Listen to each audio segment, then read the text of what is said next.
ಎಲ್ಲರಿಗೂ ನಮಸ್ಕಾರ. ಎಲ್ಲ ನನ್ನ ಪ್ರೀತಿಯ ವಿದ್ಯಾರ್ಥಿಗಳಿಗೆ ಹಾಗೂ ನಿಮ್ಮ ಕುಟುಂಬದವರಿಗೆ ಬೆಳಕಿನ ಹಬ್ಬ ದೀಪಾವಳಿ ಹಬ್ಬದ ಆರ್ಥಿಕ ಶುಭಾಶಯಗಳು. ಹಾಗೂ ಇವತ್ತೊಂದು ಸ್ಪೆಷಲ್ ಡೇ ಇದೆ. ಏನಪ್ಪ ಅಂತಂದರೆ ಚಿಲ್ಡ್ರನ್ಸ್ ಡೇ. ಎಲ್ಲ ನನ್ನ ಪ್ರೀತಿಯ ವಿದ್ಯಾರ್ಥಿಗಳಿಗೆ ಆರ್ ವರ್ಮಾ ಫೌಂಡೇಶನ್ ಹಾಗೂ ನನ್ನ ಪರವಾಗಿ ಮಕ್ಕಳ ದಿನಾಚರಣೆಯ ಆರ್ಥಿಕ ಶುಭಾಶಯಗಳು. Pretty well, in this today video, we are just going to understand, is it so easy to get full marks in biology? All 11th standard and 12th standard students who belong to CBSE stream, they do have a very big question in their mind. Is that so easy to get full marks in biology? So what may be the answer? If you think it's no, I think you are wrong, my dear friends. The answer is yes. Then the question is, how can I get full marks in biology? Is that so easy to get full marks in biology? The answer is yes. Then what should I do? We have to follow the 6 important tips what I am just going to tell you now. ನಾನು ಕೊಡುವಂಥ 6 tips ಈಗ ಏನು ಕೊಡ್ತೀನಿ, ಆ 6 ಟಿಪ್ಸ್ನ ನೀವು ಕರೆಕ್ಟಾಗಿ follow ಮಾಡಿದ್ರೆ ಬಯಾಲಜಿನಲ್ಲಿ within 90 days you can get full marks. So without wasting time, let us start the first tip, that is number 1 tip. ನಿಮ್ಮ ಮೊದಲನೇ ಟಿಪ್ ಏನಪ್ಪ ಅಂತಂದರೆ, you have to focus with respect to NCERT text book. NCERT text ಬುಕ್ಕಲ್ಲಿರುವಂಥ ಟಾಪಿಕ್ಸ್ನ ಬಿಟ್ಟು ಬೇರೆ ಯಾವುದನ್ನು ಕೂಡ ನೀವು ಓದ್ಕೊಳ್ಳುವಂಥ ಅವಶ್ಯಕತೆ ಇಲ್ಲ. ನೀವು ಪಕ್ಕ NCERT ಟೆಕ್ಸ್ಟ್ ಬುಕ್ನ ತರೋ ಮಾಡಿಕೊಂಡ್ರೆ I think it's more than enough. So ಆ ನೋಟ್ಸ್ನ ಹೇಗೆ ಪ್ರಿಪೇರ್ ಮಾಡೋದು, ಆ NCERTನಲ್ಲಿ ಯಾವ್ಯಾವ ಥರ ನಾವು ಪಾಯಿಂಟ್ಸ್ನ ತಗೊಳ್ಬೇಕು, ನಮ್ಮ ವೀಡಿಯೋಸ್ನ ಇನ್ನು ಮುಂದೆ ಬರುವ ದಿನಗಳಲ್ಲಿ ನಾನು ಮಾಡ್ತೇನೆ. ಸೊ ಅದಕ್ಕಾಗಿ ಈ ಚಾನಲ್ನ ನೋಡ್ತಾರೆ. ಇದು ನಮ್ಮ number 1 tip. You have to be thorough with NCERT text book. NCERT text ಬುಕ್ನಲ್ಲಿ ಬರುವಂಥ ಎಕ್ಸಸೈಸ್ ಕ್ವಶನ್ಸ್ ನಿಮ್ಮ ಚಾಪ್ಟರ್ ಆಗಿದ ತಕ್ಷಣ ಲಾಸ್ಟಲ್ಲಿ you can see the summary of the lesson. ಆ ಸಮ್ಮರಿ ಆಫ್ ದ ಲೆಸನ್ನ ನೀವು ಒಂದ್ಸರಿ ನೋಡ್ಕೊಳ್ಳಿ, ನೀಟಾಗಿ ಒಂದ್ಸರಿ ರಿವೈಸ್ ಮಾಡ್ಕೊಳ್ಳಿ. ನಿಮ್ಮ ಕೈನಲ್ಲಿ ಒಂದು ಹೈಲೈಟರ್ನ ಇಟ್ಕೊಂಡಿರಿ ಅಥವಾ ಯಾವ್ದಾದ್ರು ಪೆನ್ನು ಪೆನ್ಸಿಲು ಇಟ್ಕೊಂಡಿರಿ, ಅಂಡರ್ಲೈನ್ ಮಾಡಿ. NCERT ಟೆಕ್ಸ್ಟ್ ಬುಕ್ಕಲ್ಲಿ ಲಾಸ್ಟಲ್ಲಿ ಬರುವಂಥ ಸಮ್ಮರಿ ಮತ್ತು ಅಲ್ಲಿರುವಂಥ ಕ್ವಶನ್ಸ್ ಏನಿದೆ, ಆ ಕ್ವಶನ್ಸ್ನ ನಿಮಗೆ ಆನ್ಸರ್ ಮಾಡೋಕ್ಕಾಗುತ್ತಾ ನೋಡಿ ಸಾಕು. ಅಲ್ಲಿರೋ ಕ್ವಶನ್ಸ್ ಬಿಟ್ಟು ಬೇರೆ ಎಕ್ಸ್ಟ್ರಾ ಕ್ವಶನ್ಸ್ ಬರೋದಿಲ್ಲ. ಸೊ ನಂಬರ್ 1 ಟಿಪ್ ಏನು, you have to focus with respect to NCERT text book. ಎರಡನೇ ಟಿಪ್ ಏನಪ್ಪ ಅಂತಂದರೆ, you have to start with easy chapter. Especially second PUC ಹುಡುಗರು ಬಯಾಲಜಿ, ನೀವು ಈಸಿ ಚಾಪ್ಟರ್ನ ಸ್ಟಾರ್ಟ್ ಮಾಡಬೇಕು. ಭಾಳ ಜನ ವಿದ್ಯಾರ್ಥಿಗಳು ಏನು ಮಾಡಿಬಿಡ್ತಾರೆ ಅಂತಂದರೆ, they will just start with respect to tough chapters. Some people may feel it's tough and some people may feel it's easy. But my view is, according to my perspective, you need to start with easiest chapter. Which chapter shall I start, sir? The easiest chapter in biology is, you can start with ecology and environment, or you can start with the first chapter, that is reproduction in organisms. ಈ 2 ಚಾಪ್ಟರ್ನ ನೀವು ಯಾವ್ದಾದ್ರು 1 ಚಾಪ್ಟರ್ನ start ಮಾಡಿ. ಯಾಕೆ ಅಂತಂದರೆ this ಚಾಪ್ಟರ್ನ ನೀವು ಚಿಕ್ಕ ವಯಸ್ಸಿಂದ ಕೂಡ ಓದಿದ್ದೀರ, ನಿಮ್ಮ ಸ್ಕೂಲ್ ಡೇಸಲ್ಲೂ ಕೂಡ ಈ ಚಾಪ್ಟರ್ ಬಗ್ಗೆ ತಿಳ್ಕೊಂಡಿದ್ದೀರ. ಸೊ ನಿಮ್ಗೆ ಅಂಥ ಏನು ಕಾಂಪ್ಲಿಕೇಶನ್ಸ್ ಆಗೋದಿಲ್ಲ. So better you start with easy chapter first, because it will just build some confidence in you. ನಿಮ್ಮಲ್ಲಿ ಸ್ವಲ್ಪ ಕೆಲವೊಂದು ಕಾನ್ಫಿಡೆನ್ಸ್ನ ಬಿಲ್ಡ್ ಮಾಡುತ್ತೆ. So first you start with ecology and environment, or you can go with reproduction of organisms. Second tip is, start with easy chapter. So tip number 3. Tip number 3 ಬಂದು ಭಾಳನೇ important. Biology ಅಂದ ತಕ್ಷಣ you have to focus with respect to diagrams. Practice diagrams. Why, ಯಾಕೆ I have to practice diagram? ಏನಕ್ಕೋಸ್ಕರ ನಾನು diagram practice ಮಾಡಬೇಕು ಅಂತಂದರೆ, because if you just get a question with respect to 5 marks, out of 5 marks 50% of marks is carried out with respect to diagrams. ನೀವು ಕರೆಕ್ಟಾಗಿ diagram ಬರೆದು ಕರೆಕ್ಟಾಗಿ ಪ್ರಾಪರಾಗಿ labelling ಮಾಡಿದ್ರೆ ನಿಮಗೆ 50% ಅಷ್ಟು ಮಾರ್ಕ್ಸ್ ಬಂದ್ಬಿಡುತ್ತೆ. So wherever if you see a diagram, ಅವ್ರು ಕೇಳದೇ ಇರಲಿ, ಆ ಕ್ವಶನ್ಗೆ ನೀವು ಡಯಾಗ್ರಾಮ್ನ ಬರೀಬೇಕು ಅಂತ ಅನಿಸಿದ್ರೆ ಬರೀಬೇಕು. ಸೊ ಅದಕ್ಕೆ ನಿಮಗೆ ಕ್ವಶನ್ ಪೇಪರ್ ಸ್ಟಾರ್ಟಿಂಗಲ್ಲಿ ಮೆನ್ಷನ್ ಮಾಡಿರ್ತಾರೆ, wherever diagram is necessary, please to draw. So please focus on diagrams. If you draw more diagrams, I think you may have a chance of getting full marks. Because diagram proper ಆಗಿ ಬರೀಬೇಕು. ನಿಮ್ಗೆ ಅಕಸ್ಮಾತ್ ಏನಾದ್ರು ಡಯಾಗ್ರಾಮ್ಗೆ problem ಇದ್ದರೆ ಸ್ವಲ್ಪ ಡಯಾಗ್ರಾಮ್ನ ಜಾಸ್ತಿ ನೀವು practice ಮಾಡಬೇಕಾಗತ್ತೆ. ನಾನು ನಿಮಗೆ ಡಯಾಗ್ರಾಮ್ ಲಿಸ್ಟ್ ಕೂಡ ಹೇಳ್ತೀನಿ. ಸೊ ಅದ್ರ ಬಗ್ಗೆ ಸ್ವಲ್ಪ ಗಮನವನ್ನು ಕೊಡಿ. ಇದು ನಿಮ್ಮ ಟಿಪ್ ನಂಬರ್ 3. ಇನ್ನು ಟಿಪ್ ನಂಬರ್ 4, ಪ್ರತಿ ವಾರ you need to go for a brain storming. Brain storming ಅಂದರೆ ಏನು? I will not use the word called revision, my dear friends. ನಾನು ರಿವಿಷನ್ ಅನ್ನೋ ಪದ ಯೂಸ್ ಮಾಡೋಕ್ಕೆ ಹೋಗಲ್ಲ. ಬಿಕಾಸ್ ರಿವಿಷನ್ ಅಂತಂದರೆ ನಾವು ಅರ್ಥ ಮಾಡ್ಕೊಂಡ್ರೆ ರೀತಿನೇ ತಪ್ಪು. ರಿವಿಷನ್ ಅಂತಂದರೆ ಸುಮ್ಮನೆ ನಾವು ಅದನ್ನು ಬೈ ಹಾರ್ಟ್ ಮಾಡೋದು ಅಂದ್ಕೊಂಡಿದ್ದೀವಿ. ಅದನ್ನು ಕರೆಕ್ಟಾಗಿ ನೋಡಿ, it's nothing but revision. You have to observe. ನೀವು ಅದನ್ನು ಅಬ್ಸರ್ವ್ ಮಾಡಬೇಕು. ಸೊ ಬ್ರೈನ್ ಸ್ಟ್ರಾಮ್ ಮಾಡ್ಕೋಬೇಕು. ಪ್ರತಿ ವಾರ, ಆ ವಾರ ಪೂರ್ತಿ ನೀವೇನು ಓದಿದ್ದೀರಾ ಬಯಾಲಜಿ, ಅದನ್ನು ಆ ವೀಕ್ ಎಂಡಲ್ಲಿ you have to go with the brain storming. You can take your own test, you can make your own strategy, you can make your own time table. ನಿಮಗೆ ಯಾವ ರೀತಿ ಅದನ್ನು ರಿವೈಸ್ ಮಾಡ್ಕೋಬೇಕು ಅಂತ ಅನಿಸುತ್ತೋ ಆ ಕಂಫರ್ಟಬಲ್ ವೇನಲ್ಲಿ ನೀವು ಅದನ್ನು ರಿವೈಸ್ ಮಾಡ್ಕೊಳ್ತಾ ಹೋದರೆ ಐ ಥಿಂಕ್ ನಿಮಗೆ ಸಬ್ಜೆಕ್ಟ್ ಕೂಡ ಮರ್ತೋಗಲ್ಲ, ಕಂಟೆಂಟ್ ಕೂಡ ನಿಮ್ಗೆ ನೀಟಾಗಿ ನೆನಪಿರುತ್ತೆ.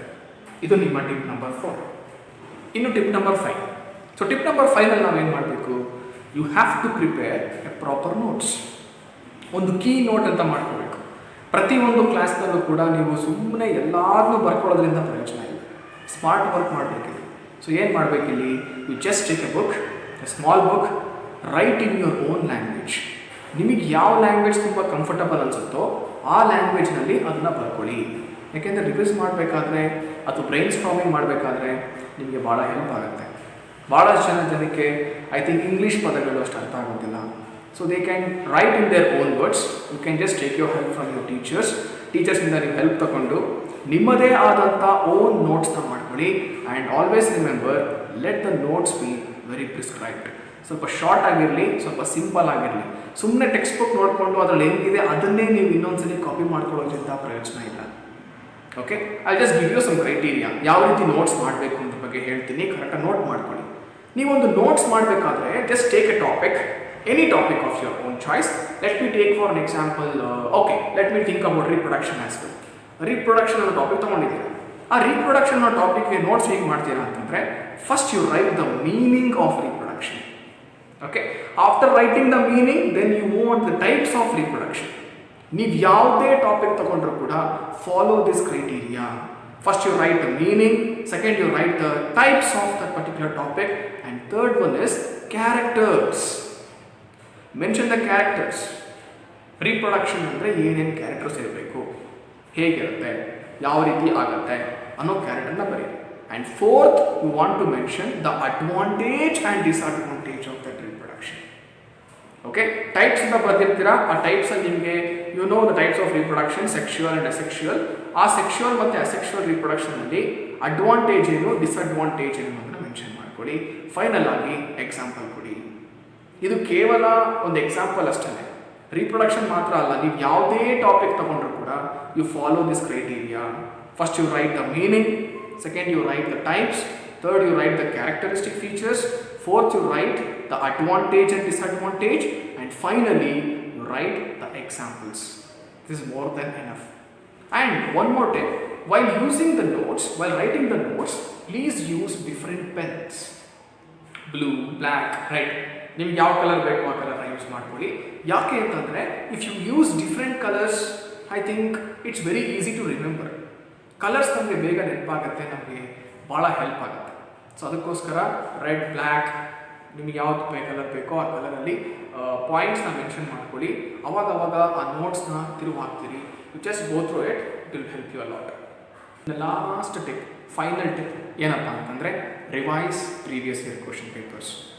ನಿಮ್ಮ ಪ್ರೀವಿಯಸ್ ಇಯರ್ ಬಂದಿರುವಂಥ ಎಲ್ಲ ಕ್ವಶನ್ ಪೇಪರ್ಸ್ನ ಸಾಧ್ಯವಾದರೆ ಇವಾಗಿಂದನೇ ಕಲೆಕ್ಟ್ ಮಾಡ್ಕೊಳ್ಳೋಕ್ಕೆ ಶುರು ಮಾಡಿ. If you are not getting the question paper, you can go to the official website. PU board official ವೆಬ್ಸೈಟ್ಗೆ ಹೋದರೆ, ನಿಮಗೆ ಕರ್ನಾಟಕ ಸ್ಟೇಟ್ PU ಬೋರ್ಡ್ ವೆಬ್ಸೈಟ್ಗೆ ಹೋದರೆ ನಿಮಗೆ ಓಲ್ಡ್ ಕ್ವಶನ್ ಪೇಪರ್ ಸಿಗುತ್ತೆ ಆ್ಯಂಡ್ ಮಾಡೆಲ್ ಕ್ವಶನ್ ಪೇಪರ್ ಸಿಗುತ್ತೆ. ಆ ಕ್ವಶನ್ ಪೇಪರ್ನ ಫಸ್ಟು ಅನಲೈಸಿಸ್ ಮಾಡೋಕ್ಕೆ ಟ್ರೈ ಮಾಡಿ. Try to analyse the question paper. How to analyse? First you see what type of questions has been asked.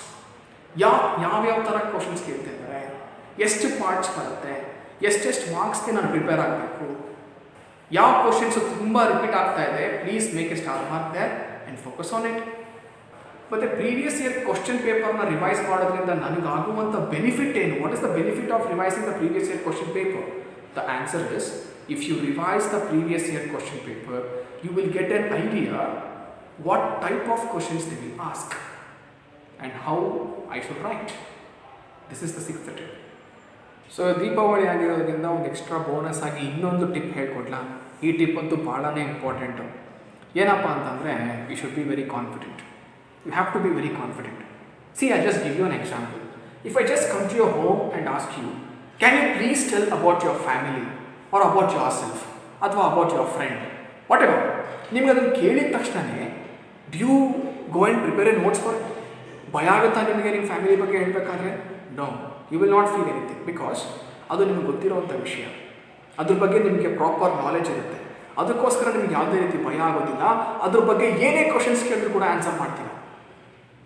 Same ಪ್ರೊಸೀಜರ್ನ ಸಬ್ಜೆಕ್ಟ್ಗೆ ಕೂಡ ಇಂಪ್ಲಿಕೇಟ್ ಮಾಡಿ. ಕಂಟೆಂಟ್ನ ಅರ್ಥ ಮಾಡ್ಕೊಳ್ಳಿ. ಫಸ್ಟು ಕಂಟೆಂಟ್ ಗೊತ್ತಿರಬೇಕು ನನಗೆ. ಸುಮ್ಮನೆ ನಾನು ಎಕ್ಸಾಮ್ ಪಾಯಿಂಟ್ ಆಫ್ ವ್ಯೂ ಇಂದ ಸುಮ್ಮನೆ ಓದ್ಕೊಂಡು ಹೋಗ್ತೀನಿ ಅಂದರೆ ಪ್ರಯೋಜನ ಇಲ್ಲ. There is no use of simply studying the things again and again again and again. No, you have to understand the topic. If you know the topic very well, I think you can answer very well. It's a simple logic. ಈಗ ನೋಡಿ, ನಾನು ಒಂದು small example ಕೊಡ್ತೀನಿ. Genetic ಮೆಟೀರಿಯಲ್ದು characters ಹೇಳಿ ಅಂತ ಹೇಳಿ ಒಂದು ಸ್ಮಾಲ್ ಟಾಪಿಕ್ ಮಾಡಿದ್ದೆ ನನ್ನ ಸ್ಟೂಡೆಂಟ್ಸ್ಗೆಲ್ಲ ನಾನು ಮಾಡಿದ್ದೆ. ಸೊ ಆ ಟಾಪಿಕ್ನ ಹೇಳಿದಾಗ ಇವಾಗಲೂ ಕೂಡ if I just ask what is the character of genetics or what is the character of genetic material, that is DNA and RNA, the simple answer is rest. Simple ಆಗಿ ಹೇಳ್ಬಿಡ್ತೀರಾ. See, this is called as mnemonics tricks. ಇದು ಏನಿದು rest ಅಂತಂದರೆ, first one replicate. They have to undergo replication. Second character, they have to express the character. Third character, they are stable in nature. Fourth character, they have to transmit the character from parents to. So ನೀವು ಈ ಥರ ಟಿಪ್ಸ್ನ ಬೆಳೆಸ್ಕೋಬೇಕು. ಈ ಥರ concept ಮ್ಯಾಪ್ನ ನೀವು ಮಾಡಬೇಕು. ಅದೇನು ಮಾಡುತ್ತೆ, it will make you more confident and you can write in easier way. ನೀವು ಯಾವಾಗಲೇ ಓದೋಕ್ಕೆ ಅಂತ ಕೂತ್ಕೊಂಡಾಗ ಫಸ್ಟ್ ಒಂದು ಕೆಲಸ ಮಾಡಿ. ನಿಮ್ಮ ಟೆಕ್ಸ್ಟ್ ಬುಕ್ ಪಕ್ಕ you please keep one notebook. You please use some different color pens. Write down the points. Try to make a flow chart. Flow chart ಮಾಡ್ಕೊಳ್ಳೋಕ್ಕೆ ಪ್ರಯತ್ನ ಪಡಿ. ಯಾವ ರೀತಿ ಫ್ಲೋ ಚಾರ್ಟ್ ಮಾಡೋದು, ಯಾವ ರೀತಿ ಕಾನ್ಸೆಪ್ಟ್ ಮ್ಯಾಪ್ ಮಾಡೋದು, ಯಾವ ರೀತಿ ನಾವು ಎಂಟೈರ್ ಚಾಪ್ಟರ್ನ ತುಂಬ ಕಡಿಮೆ ಟೈಮಲ್ಲಿ ಓದೋದು ಅನ್ನೋದ್ರ ಬಗ್ಗೆ ಕೂಡ ನಾನು ನಿಮಗೆ ನೆಕ್ಸ್ಟ್ ವಿಡಿಯೋದಲ್ಲಿ ನಿಮಗೆ ನಾನು ತಿಳಿಸ್ಕೊಡ್ತಾ ಹೋಗ್ತೀನಿ. ಸೊ ಇಷ್ಟು ಟಾಪಿಕ್ನ ನೀವು ತಿಳ್ಕೊಳ್ಳಿ. So this are the tips what I just want to say you people. The 7 tips please to follow in order to obtain full marks in biology.